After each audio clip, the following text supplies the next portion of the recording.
কালনার প্রসেনজিৎ দাস একজন স্বনামধন্য egg artist. ডিমের খোলার ওপর সূক্ষ্ম খোদাই করে শিল্পকর্ম তৈরির জন্য তিনি পরিচিত। তার এই হস্তশিল্প আকাশবাণী, মৈত্রী সহ বিভিন্ন মাধ্যমে প্রচার পেয়েছে, সমাদৃত হয়েছে। বহু বছর ধরে তিনি ডিমের খোলায় দুর্গার প্রতিমা থেকে শুরু করে নানান শিল্পকর্ম ফুটিয়ে তুলেছেন।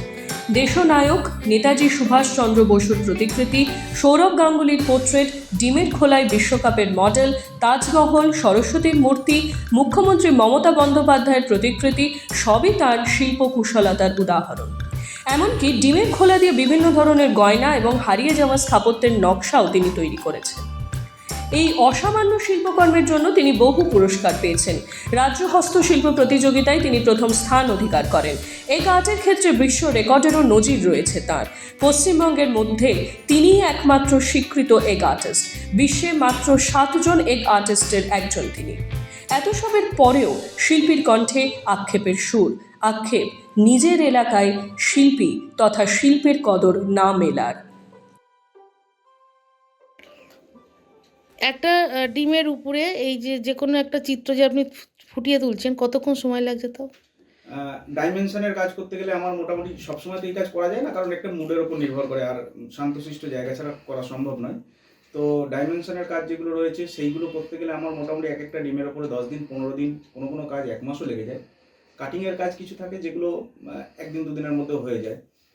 এবার কাজের ওপর নির্ভর করে কোনটা কতটা সময় লাগে, ডিপেন্ড করছে। আপনার শিক্ষাগুরুকে?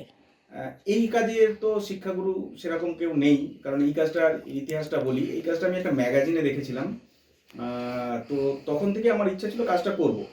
তো নিজের থেকেই আস্তে আস্তে এই কাজটা যতটা আয়ত্ত করেছি নিজের থেকেই করেছি। আমার এই কাজটার শিক্ষাগুরু কেউ নেই, কারণ এই কাজ কেউ করে না। এই কাজ একমাত্র আমি করি। আপনি কি আপনার নেক্সট জেনারেশন বা আপনি কোনো ছাত্র তৈরি করে যেতে চাইছেন? অবশ্যই আমি চাই যে আসুক, কেউ এসে এই কাজটা শিখুক এবং মন দিয়ে শিখুক। তবে একটা জিনিস বলবো, এখনো পর্যন্ত সেটা মার্কেট সেইভাবে আমি তৈরি করতে পারিনি, কিন্তু ভবিষ্যতে মার্কেট আছে এবং অন্যান্য কান্ট্রিতে এটার মার্কেট রয়েছে। তো আমি অবশ্যই আশা করব কেউ যদি আসে শিখতে, অবশ্যই আমি তাকে যতটা আমার নলেজ রয়েছে তাকে অবশ্যই পুরোটা দিয়ে আমি। এবং বুক অফ ওয়ার্ল্ডেও তিনি একটা পুরস্কার পেয়েছেন।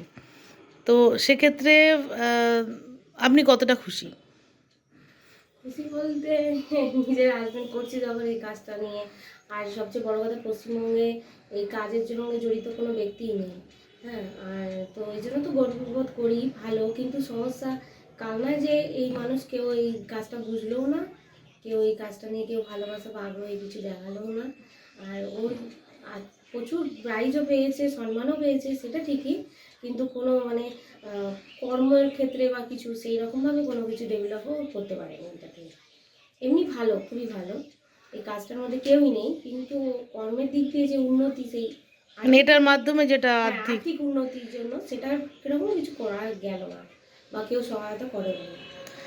এক্ষেত্রে কি আপনার আক্ষেপ হয় না যে ওয়ার্ল্ডের মধ্যে গোনা কয়েকজন এগ আর্টিস্ট রয়েছেন, তার মধ্যে উনি একজন এবং পশ্চিমবঙ্গে উনি একা?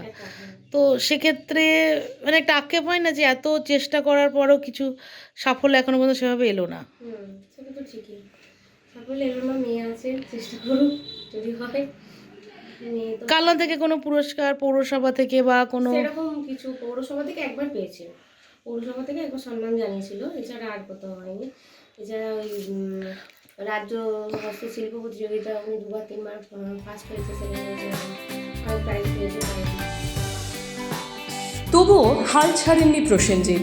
এই শিল্পই তার নেশা ও ভালোবাসা। একজন প্রকৃত শিল্পী শুধুই পুরস্কারের জন্য সৃষ্টি করেন না, আকাঙ্ক্ষা থাকে তার সৃষ্টি অন্যের কাছে সমাদৃত হবে, প্রশংসা পাবে। বিদেশ বিভুঁয়ে যে শিল্পকর্ম প্রশংসিত, তা যদি স্থানীয় মানুষ ও প্রশাসনের সমর্থন পেত, তবে তা হয়তো হতো এই শিল্পীর এগিয়ে চলার নয়া ইন্ধন। কালনা থেকে রীতা ভট্টাচার্যের রিপোর্ট, এক্সপ্রেস নিউজ।